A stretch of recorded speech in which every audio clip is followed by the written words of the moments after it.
കത്തി കൊള്ളത്തില്ല അതാ. എന്തു ചെയ്യുന്നു? ആ അങ്ങനല്ലേ. എങ്ങനെ നിനക്ക് ഇഷ്ടമുള്ള വൈറ്റ് പാത്രം എടുത്തോണ്ടാ നടുക്കൂടെ വെട്ടുണ്ട്.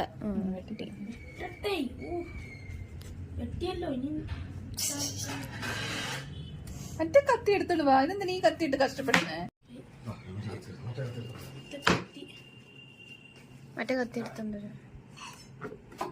മൂർച്ചയില്ലാത്ത കത്തി കൊണ്ട് കഷ്ടപ്പെടുന്നു.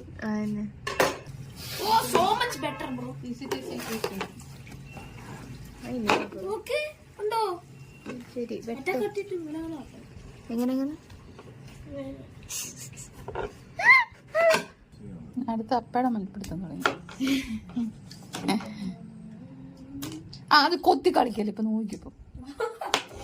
നേരെ വെട്ട്. കുറച്ചുകൂടി ചെറുതായിട്ട് വെച്ചാ മതി, ഞാൻ തിന്നോളാം.